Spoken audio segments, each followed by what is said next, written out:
નમસ્કાર વિદ્યાર્થી મિત્રો, ગુડ મોર્નિંગ્સ. આપણે છેલ્લે ચેપ્ટર પૂરું કર્યું, ચેપ્ટર નંબર 4. હવે ચેપ્ટર નંબર 2, પરમાણુનું બંધારણ. નામ શું છે ચેપ્ટરનું? પરમાણુનું બંધારણ. તો સૌથી પહેલાં વિદ્યાર્થી મિત્રો આપણે જોવી કે અપરિમાણીય કણોની શોધ પછી પણ વૈજ્ઞાનિકો સમક્ષ કઈ મોટી સમસ્યાઓ હતી. તો સૌથી પહેલો પ્રશ્ન છે કે અપરિમાણીય કણોની શોધ એટલે કે અપરિમાણીય એટલે એવા કે જેના હવે ભાગ પડતા નથી. તો અપરિમાણીય કણોની શોધ પછી પણ પરમાણુની સ્થાયીતા સમજાવવી એટલે કે કણોનું જે સંશોધન થઈ ગયા પછી કણ છે એ સ્થાયી છે કે નહીં, એટલે કે પરમાણુ છે એ સ્થાયી છે કે નહીં, એ પણ સમજાવવામાં આવ્યું. બીજું કે એક તત્વ બીજા તત્વ સાથેની વર્તણૂકની સરખામણી જ્યારે કરી, એક તત્વ અને બીજા તત્વ બંનેની જ્યારે સરખામણી કરવામાં આવી ત્યારે ભૌતિક અને રાસાયણિક ગુણધર્મના સંદર્ભમાં કરવી. એટલે બંનેના ગુણધર્મ અલગ અલગ હતા, કારણ કે દરેક તત્વના ગુણધર્મો કોઈ સરખા હોતા નથી. ભૌતિક હોય તો અને રાસાયણિક હોય તો. એટલે કોઈ પણ તત્વ છે એની જ્યારે બીજા તત્વ સાથે સરખામણી કરવામાં આવી ત્યારે દરેક તત્વના ગુણધર્મો કેવા આવ્યા? અલગ અલગ આવ્યા. બીજું કે જુદા જુદા પરમાણુઓના સંયોગીકરણથી એટલે કે અલગ અલગ પરમાણુઓને ભેગા કરવાથી અણુઓની રચનાની સમજૂતી આપી. એટલે પરમાણુઓની અંદર શું કીધું કે જુદા જુદા પરમાણુઓને ભેગા કરવાથી શું બન્યો? અણુ બન્યો. જેમ કે એક્ઝામ્પલ તરીકે એક H2 અણુ, એક ઓક્સિજન પરમાણુ, આ બંને ભેગા કર્યા એટલે કયો અણુ બને? તો કે H2O. આમ અલગ અલગ પ્રકારના પરમાણુઓને ભેગા કરવાથી એટલે કે જુદા જુદા પરમાણુઓના સંયોગીકરણથી શું બન્યું? અણુની રચના બની. બીજું, પરમાણુ વડે શોષાતા કે ઉત્સર્જન પામતા વિદ્યુત ચુંબકીય વિકરણની લાક્ષણિકતા, સ્વભાવ અને મૂળને સમજવા. આટલા મુદ્દા સમજવાના છે કે પરમાણુ વડે એટલે પરમાણુ છે એ બે પ્રકારની ક્રિયા કરે. એટલે ઇલેક્ટ્રોન છે એનું શોષણ કરે અથવા ઇલેક્ટ્રોનને ઉત્સર્જિત કરે, એટલે કે ઉર્જાનું શોષણ કરે અથવા ઉર્જાનું શું કરે? ઉત્સર્જન કરે. અને વિદ્યુત ચુંબકીય વિકિરણની લાક્ષણિકતાઓ એટલે કે વિદ્યુત ચુંબકીય જે વિકિરણ જે છે બરોબર, જેમાંથી પસાર થાય છે એ વિદ્યુત ચુંબકીય વિકિરણની લાક્ષણિકતાનો સ્વભાવ કેવો છે? એટલે કે એના દ્વૈત સ્વભાવ હોય, આપણને ખ્યાલ છે બરોબર ને. કણના બે સ્વભાવ હોય બરોબર ને, એટલે દ્વૈત સ્વભાવ હોય છે.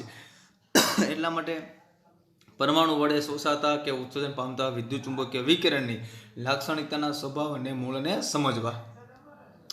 એની પછીનો નેક્સ્ટ, ડાલ્ટનના પરમાણુનો સિદ્ધાંત લખો. તો વિદ્યાર્થી મિત્રો 9મા ધોરણની અંદર તમે ભણી ગયા કે સૌથી પહેલા પરમાણુ વિશે જો કોઈ ખ્યાલ આપ્યો હોય તો ડાલ્ટને એવું કીધું હતું કે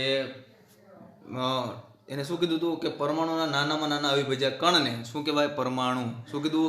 તો કે કોઈ પણ કણનો નાનામાં નાનો અવિભાજ્ય કણને શું કહેવાય? એને પરમાણુ કહેવાય એમ. તો ડાલ્ટને 1808માં ડાલ્ટને સૌપ્રથમ પરમાણુ સિદ્ધાંત આપ્યો. પરમાણુ દ્રવ્યનો અંતિમ કણ છે. જો પરમાણુ છે ને દ્રવ્યનો અંતિમ કણ છે, મતલબ એમ છે કે દ્રવ્યના નાનામાં નાના અવિભાજ્ય કણને શું કહેવાય? પરમાણુ. સૌથી પહેલી વ્યાખ્યા કોની આપી? ડાલ્ટને, કે દ્રવ્યનો નાનામાં નાનો કણ એટલે કે જેના હવે ભાગ પડતા નથી, એટલે કે દ્રવ્યનો નાનામાં નાનો અવિભાજ્ય કણને પરમાણુ તરીકે ઓળખવામાં આવે છે. અહીંયા જો કીધું ડાલ્ટનના નિયમ પ્રમાણે પરમાણુ અવિભાજ્ય હોય છે, જેના ભાગ પડતા નથી. પરમાણુ અપરિમાણીય કણો ધરાવે છે. એટલે પરમાણુની અંદર છે ને અપરિમાણીય 3 પ્રકારના કણો આવેલા હોય: ન્યુટ્રોન, પ્રોટોન ને ઇલેક્ટ્રોન. એટલે એક પોઝિટિવ, એક નેગેટિવ અને એક તટસ્થ હોય છે. તો ધન અને ઋણ ભાર ધરાવે છે. આપણને ખબર છે પરમાણુ 2 પ્રકારના ભાર ધરાવે, નેગેટિવ અને પોઝિટિવ. એના સિદ્ધાંત પ્રમાણે એને 3 છે ગુણધર્મ આપ્યા હતા. એક તો દળ સંચયનો નિયમ, નિશ્ચિત પ્રમાણનો નિયમ અને ગુણક પ્રમાણનો નિયમ, જે આપણે આગળના ચેપ્ટરમાં ભણી ગયા. ચેપ્ટર નંબર 1ની અંદર દળ સંચયનો નિયમ આવી ગયો કે દળમાં કંઈ ફેરફાર ન થાય. નિશ્ચિત પ્રમાણનો નિયમ એટલે કે પાણી હોય એમાં ફરજિયાત 3 અણુ હોય. ગમે એના તમે પાણી લખવા જાઓ એટલે H2O લખવું પડે, એટલે 3 જ કણ આવે, 2 હાઇડ્રોજન ને 1 ઓક્સિજન, એટલે કે એનું પ્રમાણ કેવું હોય? નિશ્ચિત હોય છે. તો આ 3 નિયમ જે છે એ ડાલ્ટને સમજાવ્યા હતા. ડાલ્ટનના સિદ્ધાંત પ્રમાણે ઘણા પ્રાયોગિક પરિણામો સમજાવી શકતો ન હતો. જો ડાલ્ટન છે ને એને જે પ્રયોગ કર્યો હતો તો ડાલ્ટનનો સિદ્ધાંત પાછો એવો હતો કે એની મર્યાદા હતી કે બધા માટે લાગુ પડતો નહોતો. એટલે અમુક જે પ્રયોગ છે બરાબર એના પરિણામ પણ સમજાવી શકતો નહોતો.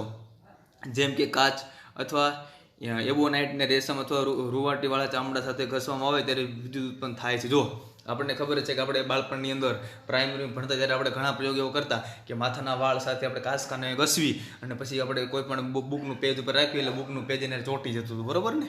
તો કાચ અથવા એબોનાઇટને રેશમ અથવા રૂવાટીવાળા ચામડા સાથે ઘસવાથી, એટલે કે તમારા માથાના વાળ છે તો તમારે જે સ્કિન ઉપર જે રૂવાટી હોય એની સાથે તમે કાચકાને ઘસો દાંતને બરાબર. આપણને ખબર છે કે તમે જે કાચકો હોય દત્તી હોય એને ઘસો અને એને ઘસ્યા પછી તમે કોઈ પણ પેજ કોઈ પણ પન્ના સાથે રાખો એટલે પેજનો ટુકડો હોય ને એને ચોંટી જતો બરાબર ને. તો આ બધું એવું આ શું ઉત્પન્ન કરે? વિદ્યુત ઉત્પન્ન કરે. અથવા એ સિવાય આપણને ખ્યાલ આપણે ઘણી વાર બે પથ્થરને ભેગા કરીને ઘસવી એટલે એમાંથી તીખારા ઝરે બરાબર ને. તો આ પણ પ્રકારનું શું થયું? વિદ્યુત ઉત્પન્ન થયું. આગળ એની પછીનો પોઈન્ટ વિદ્યાર્થી મિત્રો હતો કે ઇલેક્ટ્રોનની શોધ કેવી રીતે થઈ તેનો ઇતિહાસ ટૂંકમાં જણાવો. આ બધી વિદ્યાર્થી મિત્રો બેઝિક પ્રસ્તાવના છે, એટલે કોઈ બહુ આમાં ડીપમાં જવાનું નથી, ખાલી આપણે માહિતી આપવાની છે.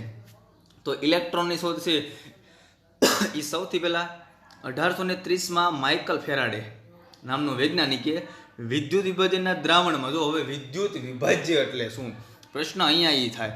વિદ્યુત વિભાજ્ય એટલે કાંઈ નહીં, તમે 10મા ધોરણની અંદર ભણી ગયા છો વિદ્યુત રાસાયણિક કોષ, કે જે રાસાયણિક ઉર્જાનું રૂપાંતર વિદ્યુત ઉર્જામાં કરે. એ કોષની અંદર બે રચનાઓ હોય, એકમાં એનોડ ધ્રુવ હોય, એકમાં કેથોડ હોય, બેની વચ્ચે એક સાર સેતુ હોય. ઇલેક્ટ્રોનનો પ્રવાહ અને વિદ્યુત પ્રવાહ છે પસાર કરવામાં આવે, એને વિદ્યુત વિભાજનનું દ્રાવણ કહેવામાં આવે. આ વિદ્યુત વિભાજનના દ્રાવણમાં વિદ્યુત પ્રવાહ પસાર કરવાથી, જો વિદ્યુત વિભાજનના દ્રાવણમાં વિદ્યુત પ્રવાહ પસાર કરવાથી વિદ્યુત ધ્રુવની સપાટી ઉપર, એટલે કે બે પ્રકારના ધ્રુવ તમે મૂક્યા હોય, એનોડ અને કેથોડ, રાસાયણિક પ્રક્રિયા થાય છે જેથી વિદ્યુત ધ્રુવની ઉપર દ્રવ્ય જમા થાય. એટલે રાસાયણિક પ્રક્રિયા થાય એટલે એકની ઉપર દ્રવ્ય જમા થાય, એટલે કે જથ્થો જમા થશે. અને સૂચવ્યું કે વિદ્યુત પણ કણ જેવી પ્રકૃતિ ધરાવે. જો વિદ્યુત છે ને પોતે પણ કણ જેવી પ્રકૃતિ ધરાવે છે, ખાસ રાખવાનું. અને વીજભારિત કણો સમાન વીજભાર ધરાવતા હોય તો એકબીજાને અપાકર્ષે, અને અસમાન વીજભાર ધરાવતા હોય તો એકબીજાને આકર્ષે. આપણને ખબર જ છે વીજભારિત કણો, વીજભાર એટલે કે જેની ઉપર વીજભાર હોય તે. તો આપણને ખબર છે કે વીજભાર વિદ્યાર્થી મિત્રો કોની ઉપર હોય, તો કે વીજભાર છે એ મતલબ એવો થાય પોઝિટિવ અથવા નેગેટિવ. તો અહીંયા તમારે ખાસ યાદ રાખવાનું કે જો વીજભારિત કણ જે છે બરોબર એ સમાન વીજભાર ધરાવતા હોય, એટલે કે બંને પોઝિટિવ હોય તો બંને વચ્ચે અપાકર્ષણ થાય. બંને અલગ અલગ હોય, પોઝિટિવ નેગેટિવ હોય તો શું થાય, આકર્ષણ થાય. ખાસ કરીને માઇકલ ફેરાડેમાં શૂન્યાવકાશવાળી નળીમાં ઊંચા દબાણે, જો માઇકલ ફેરાડે છે એને 1850માં પ્રયોગ કર્યો, એમાં શૂન્યાવકાશવાળી નળી. હવે શૂન્યાવકાશ એટલે એમાં કે જેમાં હવા પણ ન હોય, જેમાં હવાનું પણ માધ્યમ ન હોય ને વિદ્યાર્થી મિત્રો, એને શૂન્યાવકાશ કહેવાય. તો શૂન્યાવકાશવાળી નળીમાં ઊંચા દબાણે ફૂલ પ્રેશર આપ્યું અને ઊંચા દબાણે વિદ્યુત પ્રવાહ પસાર કરી એનોડથી કેથોડ તરફ જતા કેથોડ કિરણ મેળવ્યા. જો એને ફૂલ પ્રવાહ પસાર કર્યો એટલે એનોડથી કેથોડ તરફ જે કિરણો જાય છે એ કિરણ એને મેળવ્યા. તેમને ઋણ વીજભાર ધરાવતા ઇલેક્ટ્રોન કહેવામાં આવે. એટલે કેથોડ કિરણ જે છે ને એને ઋણ વીજભાર ધરાવતા ઇલેક્ટ્રોન કહેવામાં આવે. એટલે ઇલેક્ટ્રોન આપણને ખબર છે કેવો ચાર્જ ધરાવે, ઋણ વીજભાર છે ચાર્જ ધરાવે, બરોબર. શું કામ ઋણ વીજભાર ધરાવે, તો આપણને ખબર છે કે માઇકલ ફેરાડેએ 1850ની અંદર એક શૂન્યાવકાશવાળી નળીની અંદર ફૂલ દબાણ આપ્યું અને દબાણથી વિદ્યુત પ્રવાહ પસાર કર્યો. એટલે એનોડથી કેથોડ તરફ પ્રવાહ પસાર થયો. તો એનોડથી કેથોડ તરફ જતા જે કિરણ હતા એ કિરણને એને શું કીધું, ઇલેક્ટ્રોનને, જે પાછા નેગેટિવ ચાર્જ ધરાવતા, પોઝિટિવ ચાર્જ ધરાવતા નહોતા. એની પછી આગળ વિદ્યાર્થીઓ નેક્સ્ટ તો કે સાવ સિમ્પલ પ્રયોગ આપ્યો છે કે કેથોડ કિરણ વિભાર નળી એટલે શું, તેની રચના અને ઉપયોગ લખો. તો સૌથી પહેલાં તો જોવાનું કે કેથોડ કિરણ વિભાર નળીઓ એટલે શું. તો કેથોડ કિરણ એટલે આપણને ખબર છે કે માઇકલ ફેરાડે 1850માં પ્રયોગ કર્યો હતો. 1850માં એને પ્રયોગ કર્યા, એની અંદર એને કીધું હતું કે શૂન્યાવકાશવાળી નળીની અંદર એને ફૂલ દબાણ આપી અને વિદ્યુત પ્રવાહ પસાર કર્યો. એટલે એને એનોડથી કેથોડ તરફ જતા એક કિરણો મળ્યા અને આ કિરણને એને ઋણ વીજભાર કીધા હતા. અને એ ઋણ વીજભાર એટલે કોણ, ઇલેક્ટ્રોન. તો આપણે અહીંયા એની જ વસ્તુ સમજવી કે શૂન્યાવકાશ ધરાવતી કાચની નળીમાં વિદ્યુત વિભારનો અભ્યાસને કેથોડ કિરણ વિભાર નળીઓ કહે છે. જો શૂન્યાવકાશ ધરાવતી કાચની નળીની અંદર તમે જે વિદ્યુત વિભારનો અભ્યાસ કરો છો એને કેથોડ કિરણની નળી કહેવાય અથવા કેથોડ કિરણ વિભાર નળીઓ કહે છે. અને તે કેની બનેલી હોય, કાચની બનેલી હોય. નળીઓ કેની બનેલી હોય, કાચની બનેલી હોય છે. નળીમાં બે ધાતુના પાતળા ટુકડા રાખવામાં આવે. જો નળીમાં છે ધાતુના બે પાતળા ટુકડા રાખવામાં આવે જેને વિદ્યુત ધ્રુવ કહેવાય. એટલે યાદ રાખવાનું કે ધાતુની જે નળી છે બરોબર, એ કાચની નળી જે છે એ કાચની નળીની અંદર બે ધાતુના ટુકડા મૂકેલા હોય. આ બે ધાતુના ટુકડા એટલે કોણ, વિદ્યુત ધ્રુવ, એક એનોડ એક કોણ કેથોડ. વિદ્યુત ધ્રુવને સીલ કરેલા હોય છે, એને બંધ કરેલા હોય, બરોબર ને, ખુલ્લા હોતા નથી. નીચે તમે જુઓ તમે રચના આપેલી છે કે શૂન્યાવકાશ પંપ તરફ, એટલે આ શૂન્યાવકાશ પંપ છે, બરોબર. પછી એક બાજુ એનોડ છે, એક બાજુ કેથોડ છે. એનોડ છે એ પોઝિટિવ છે, કેથોડ છે નેગેટિવ છે. નેગેટિવ એટલે આપણને ખબર છે ઇલેક્ટ્રોન, અને ઊંચો વોલ્ટેજ એટલે ઊંચું દબાણ આપવાનું, બરોબર ને. રચના તમને આપેલી છે. હવે કેથોડ કિરણની આ વિભાર નળી કહેવાય. આવાનો ઉપયોગ ક્યાં થાય, તો ઉપયોગ તમે જુઓ સૌથી પહેલાં કે આ નળીમાં નીચા દબાણ કરી ઊંચા વોલ્ટેજ પસાર કરીને વાયુઓમાંથી વિદ્યુત વિભાર પ્રાપ્ત કરવામાં ઉપયોગ થાય છે. દાખલા તરીકે કેથોડ કિરણ મેળવાય છે. જો શું કીધું કે આ નળીમાં નીચા દબાણ કેવું રાખવાનું, નીચું દબાણ રાખીએ અને ઊંચા વોલ્ટેજ એટલે પ્રવાહ છે બરાબર, એમ્પિયર છે વધારે રાખવાના, વોલ્ટેજ ઊંચા વોલ્ટેજ નીચા દબાણે વોલ્ટેજ પસાર કરી અને વાયુઓમાંથી વિદ્યુત વિદ્યુત વિભાર પ્રાપ્ત કરવામાં ઉપયોગ થાય છે. જો શું પ્રાપ્ત કરવાનું છે? વિદ્યુત વિભાર પ્રાપ્ત કરવાનો છે. દાખલા તરીકે કેથોડ કિરણો મેળવાય છે. શું મેળવાય છે? કેથોડ કિરણો. બરોબર ને? તો ખ્યાલ આવી ગયો વિદ્યાર્થી મિત્રો બધાને? કેથોડ કિરણ શું છે? તો કે એક શૂન્ય અવકાશ કરેલી એક વિદ્યુત વિભારની કાચની નળી છે. આ કાચની બનેલી હોય છે. એ નળીની અંદર બે શું મૂકી દેવાના? ધાતુના ટુકડા, જે પોતે કોના તરીકે વર્તે? વિદ્યુત ધ્રુવ તરીકે. અને આ વિદ્યુત ધ્રુવ છે પાછા સીલ કરેલા હોય છે, પેક હોય છે. બરોબર ને?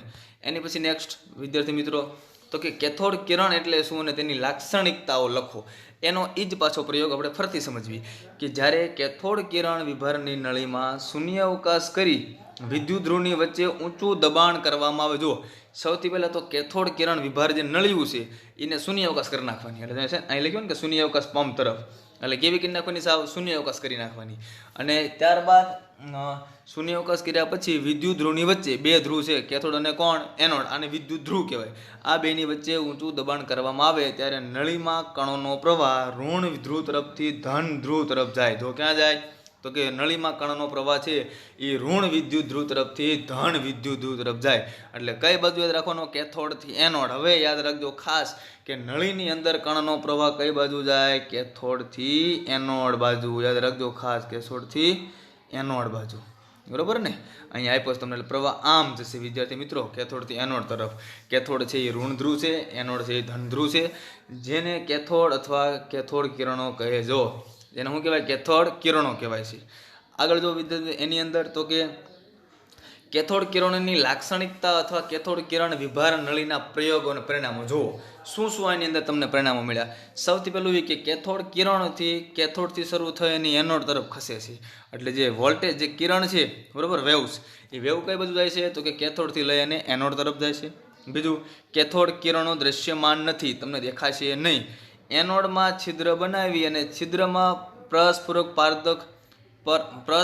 પદાર્થ ઝિંક સલ્ફાઇડ અને એનોડની પાછળ ભરી દેવામાં આવે. જો કેથોડ કિરણ જે છે ને એ આપણને દેખાતા નથી, પણ એનોડની અંદર છિદ્ર પાડી, જો અહીંયા તમને રચના આપેલી છે, અહીં તમે જોઈશો, આ જે છે ને રચના, આ એનોડ છે. એનોડની અંદર વિદ્યાર્થી મિત્રો છે છિદ્ર બનાવી અને એની વચ્ચે શું મૂકી દેવાનો? પરસ્પૂરકનું પડ મૂકી દેવાનું. પડદો જેને કહેવાય ને, પરસ્પૂરકનો પડદો.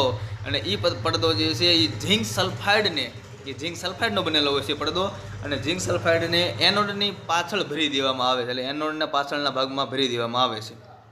એની પછી જ્યારે પરસ્પૂરક પડદા ઉપર કેથોડ કિરણો પડશે એટલે અહીંથી કિરણો જાય અને જેવા અહીંયા અથડાય અને ત્યારે તે ચળકે છે. જુઓ, એટલે અહીંયા તમને ખ્યાલ આવશે કે આ જેવા કેથોડ કિરણો અહીંથી જશે અને આની સાથે જેવા અથડાય છે એટલે તરત તમને ખ્યાલ આવશે કે જેવા અહીંયા અથડાણા એટલે તરત જ છે ત્યાં એ ચળકે છે.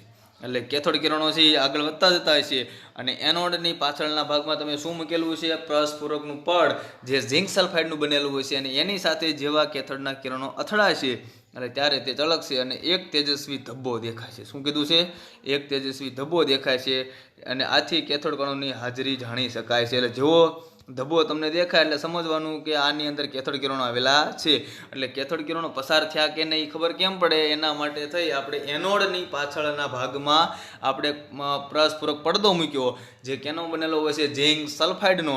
અને એ ઝિંક સલ્ફાઇડના પડદા સાથે જેવા કેથોડના કિરણો ભટકાશે એટલે તરત જ છે ને ન્યા એ ચળકશે અથવા એક ધબ્બો જોવા મળશે, તેજસ્વી ધબ્બો. જેટલા ધબ્બા પડે એટલી વાર તમારે સમજવાનું કે આમાંથી કોણ પસાર થયું? કેથોડના કિરણો. બીજું કે વિદ્યુત ચુંબકીય ક્ષેત્રની હાજરી ન હોય તો કેથોડ કિરણો સીધી લીટીમાં ગતિ કરે. જુઓ, કોની હાજરી ન હોય? વિદ્યુત ચુંબકીય ક્ષેત્રની હાજરી ન હોય, એટલે કે ચુંબક તમે લગાડેલું ન હોય, મેગ્નેટ, તો કેથોડના કિરણો છે ને સીધી લીટીમાં ગતિ કરે છે.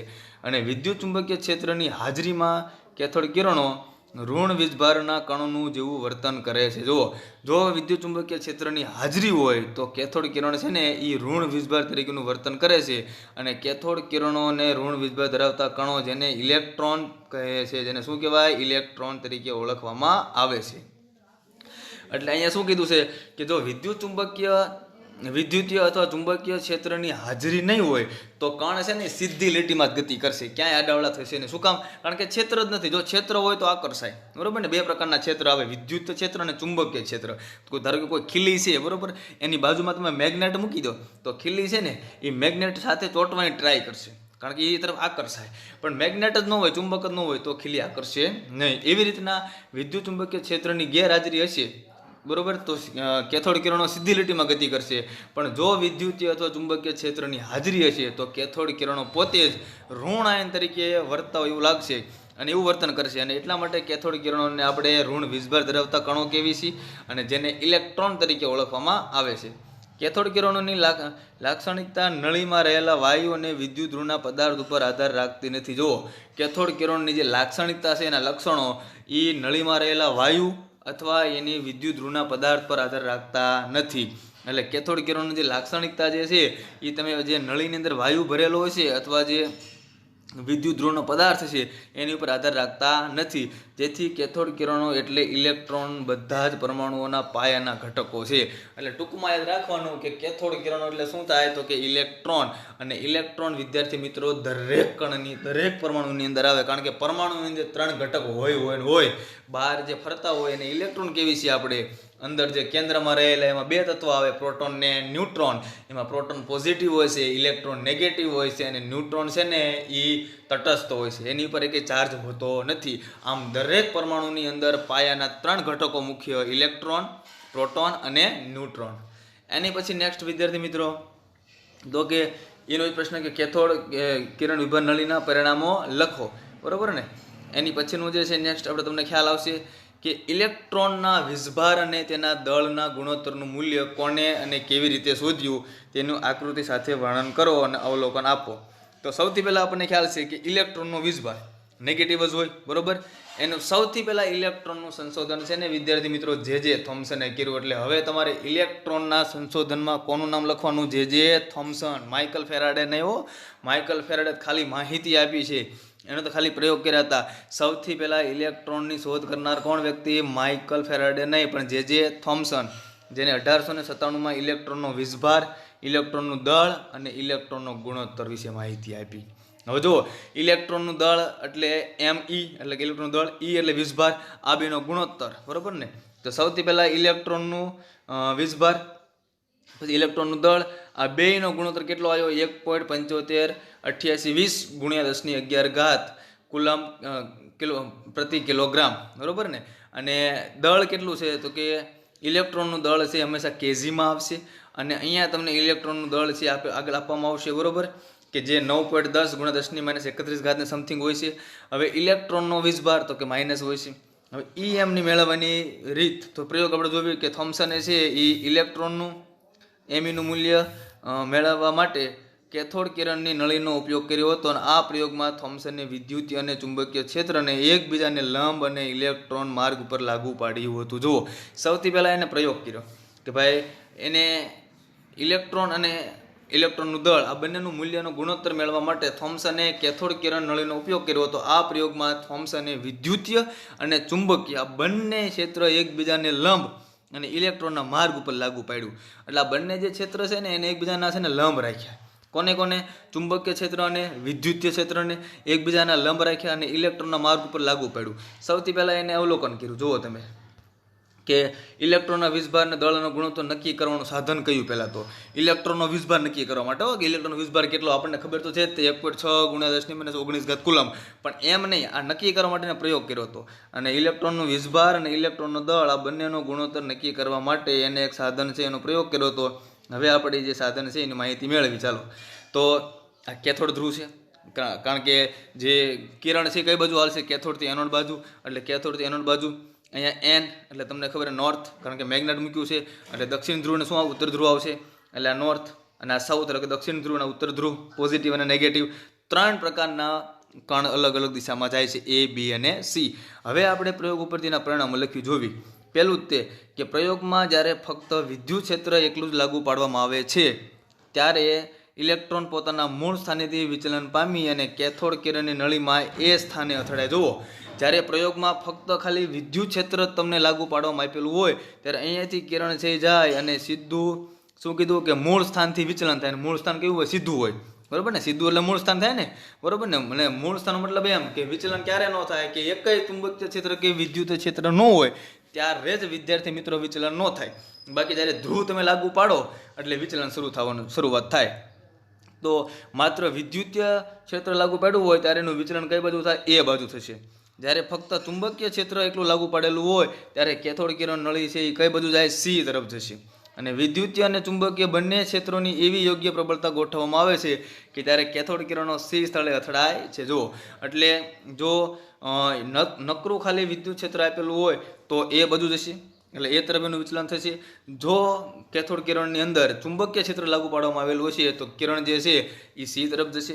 જ્યારે બંને ક્ષેત્રો ન હોય ત્યારે કેથોડ કિરણ બી સ્થાને અથડાય છે અને વિચલનનો ચોકસાઈથી માપીને થોમ્સને ઈ અને એમનું મૂલ્ય મેળવ્યું. જુઓ, હવે ક્ષેત્ર તમે લાગુ ન પાડો તો કણ છે ને સીધી જ લીટીમાં એમ નામ ગતિ કરે. હમણાં આપણે આગળ આવી ગયું કે ચુંબકીય અને વિદ્યુત ક્ષેત્ર છે એ ગેરહાજર હોય તો કેથોડ કિરણ છે ને એ સીધી જ લીટીમાં ગતિ કરે, એટલે સીધા બી સાથે અથડાય છે. પણ જો એને વિદ્યુત ક્ષેત્ર લાગુ પાડવામાં આવે તો એ તરફ એનું વિચલન થશે. જો ચુંબકીય ક્ષેત્ર લાગુ પાડવામાં આવે તો સી તરફ એનું વિચલન થશે. પણ બેમાંથી એક પણ ક્ષેત્ર લાગુ પાડવામાં ન આવે તો એનું સીધું વિચલન થશે. એટલે એનો મતલબ એવો થાય કે જ્યારે સીધું વિચલન થાય ત્યારે વિદ્યાર્થી મિત્રો તમારે સમજવાનું કે બેમાંથી એક પણ ક્ષેત્ર છે એ લાગુ પાડવામાં આવ્યું નથી. બેમાંથી એક એટલે કયું? વિદ્યુતીય અને ચુંબકીય. તો આ વિદ્યાર્થી મિત્રો છે એનો પ્રયોગ થયો. એની પછી નેક્સ્ટ કે થોમ્સનના પ્રમાણે કેથોડ કિરણ નળીમાં વિદ્યુતીય અને ચુંબકીય ક્ષેત્રમાં કેથોડ કણોના વિચલનની માત્રાનો આધાર કયા પરિબળો ઉપર હોય છે?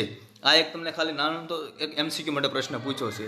તો સૌથી પહેલા જોવી કે જેમ કણની વીજભાર માત્રા વધારે તેમ વધારે વિદ્યુતીય અને ચુંબકીય ક્ષેત્રની પારસ્પરિક ક્રિયા પરિણામે વધારે વિચલન થાય છે. જો જેમ કણની ઉપર વીજભારની માત્રા વધારે, વીજભાર એટલે કે પોઝિટિવ અથવા નેગેટિવ ચાર્જ છે વધારે, તો વિદ્યુતીય અને ચુંબકીય ક્ષેત્રની પારસ્પરિક ક્રિયા અને પરિણામે વધારે જોવા મળે. એટલે અંદરો અંદર ચુંબકીય અને વિદ્યુત ક્ષેત્રની જે પરસ્પર ક્રિયા છે ને એ વધારે જોવા મળે અને પરિણામે વધારે વિચલન થાય. એટલે જેમ કણનો વીજભાર વધારે ને એમ વિચલન કેવું થાય? વધારે થશે. કણો જેટલા હલકા તેટલું વધારે વિચલન થાય. જુઓ, કણ જેટલા હલકા એટલે હલકા હોય આપણને ખબર તરત વિચલન થાય. આપણને ખબર વજનમાં ઓછી વસ્તુ હોય તરત ઉડી જાય, બરાબર ને? વધારે વસ્તુ વજનદાર હોય તો બહુ ઉડે નહીં. એટલે અહીંયા એવું કે કણ જેટલા વજનમાં હલકા એટલું વિચલન કેવું થાય? વધારે. બીજું, વિદ્યુત ધ્રુવના વોલ્ટેજ વધે તેમ વિદ્યુતીય અને ચુંબકીય ક્ષેત્રના બળ પર મૂળ પથમાંથી ઇલેક્ટ્રોનનું વિચલન પણ વધે. આપણને ખબર જ છે કે આપણે વિદ્યુત ધ્રુવના વોલ્ટેજ વધારવી એટલે કે જો આપણે પાવર વધારવી, વોલ્ટેજ વધારવી એટલે વિચલન તરત વધે. એટલે કણ પછી સીધી દિશામાં ગતિ કરે નહીં. એટલે વિદ્યુત ધ્રુવના વોલ્ટેજ વધે તેમ વિદ્યુતીય અને ચુંબકીય ક્ષેત્રના બળ પર પણ મૂળ પથમાંથી ઇલેક્ટ્રોનનું વિચલન પણ વધે છે. આ ત્રણ કન્ડિશન યાદ રાખવાની કે જેવા તમે વિદ્યુત ધ્રુવનું વોલ્ટેજ વધારશો એટલે વિદ્યુતીય અને ચુંબકીય ક્ષેત્રના બળ પર મૂળ પથમાંથી એટલે જે મૂળ માર્ગ હતો એ મૂળ માર્ગમાંથી વિચલન શું થશે? વધશે. કારણ કે તમે વોલ્ટેજમાં શું કરો છો? વધારો કરો છો. વોલ્ટેજનો મતલબ એવો થાય કે વધારે ચુંબકીય ક્ષેત્ર લાગુ પાડો તો વધારે વિચલન થાય અને ઓછું ચુંબકીય ક્ષેત્ર લાગુ પાડો તો ઓછું શું થાય? વિચલન. એટલે આમ વિદ્યુત ધ્રુવના વોલ્ટેજ વધે તેમ વિદ્યુતીય અને ચુંબકીય ક્ષેત્રના બળ મૂળ પથમાંથી પણ ઇલેક્ટ્રોનનું શું થાય છે? વિચલન થાય છે.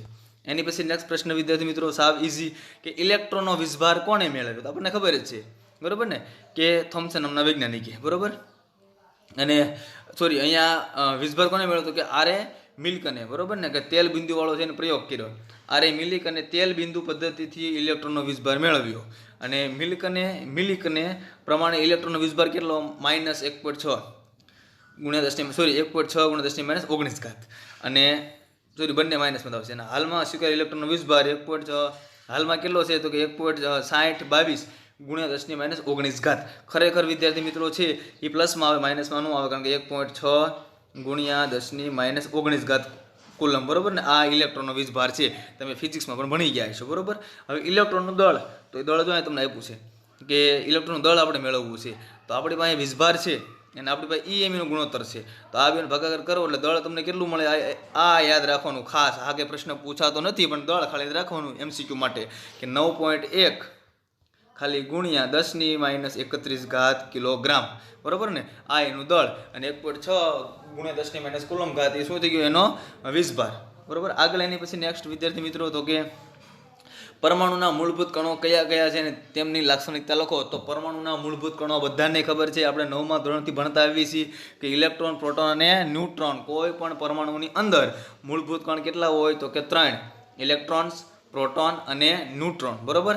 તો સૌથી પહેલાં આપણે જોવી લાક્ષણિકતાઓ, પછી ઇલેક્ટ્રોન, પ્રોટોન અને ન્યુટ્રોન. બાજુમાં તમને કોષ્ટકમાં સંજ્ઞા આપી છે, એનો નિરપેક્ષ ભાર આપ્યો છે, એનો સાપેક્ષ ભાર કેટલો, દળ કેટલું કિલોગ્રામમાં, યુ એટલે એટોમિક માસ યુનિટ, બરાબર ને. પછી આશરે દળ કેટલું એમ, તો ઇલેક્ટ્રોન છે, બરાબર, તેની સંજ્ઞા ઈ આપણને ખ્યાલ જ છે. પછી પ્રોટોન એટલે પી, ન્યુટ્રોન એટલે N. Electron negative, proton positive, neutron છે તટસ્થ. ઇલેક્ટ્રોનનો વીજભાર કેટલો, તો કે -1.60 × 10⁻¹৯. પછી પ્રોટોનનો તો કે પ્લસ, અને ન્યુટ્રોનનો કેટલો 0. સાપેક્ષ વીજભાર કેટલો, તો કે -1 +1 અને 0. પછી દળ કેટલું, તો કે ઇલેક્ટ્રોનનું દળ 9.1 × 10⁻31, જ્યારે પ્રોટોનનું 1.67 × 10⁻27, અને ન્યુટ્રોનનું કેટલું 1.67 × 10⁻27. હવે દળ, તો ઇલેક્ટ્રોનનું દળ કેટલું, તો કે 0.00054. પછી પ્રોટોનનું 1.00727, ન્યુટ્રોનનું 1.00867. પછી આશરે દળ, તો કે 0, 1 ને 1. તો આની અંદર તમારે શું શું યાદ રાખવાનું, તો 3 વસ્તુ તમને યાદ રહી જ ગઈ છે. ઇલેક્ટ્રોન નેગેટિવ, પ્રોટોન પોઝિટિવ અને ન્યુટ્રોન તટસ્થ, બરોબર. પછી એના વીજભાર કેટલા, તો તમને ખબર હશે ને, ઇલેક્ટ્રોનનો માઇનસ, પ્રોટોનનો પ્લસ, ન્યુટ્રોનનો 0, બરોબર. સાપેક્ષ વીજભાર એવા -1 +1 ને 0. હવે એનું દળ યાદ રાખવાનું. ઇલેક્ટ્રોનનું દળ તો તમને ખબર જ છે કેટલું આવશે. ઇલેક્ટ્રોનનું દળ 9.10939 × 10⁻31, જ્યારે પ્રોટોનનું 1.67 262 × 10⁻27.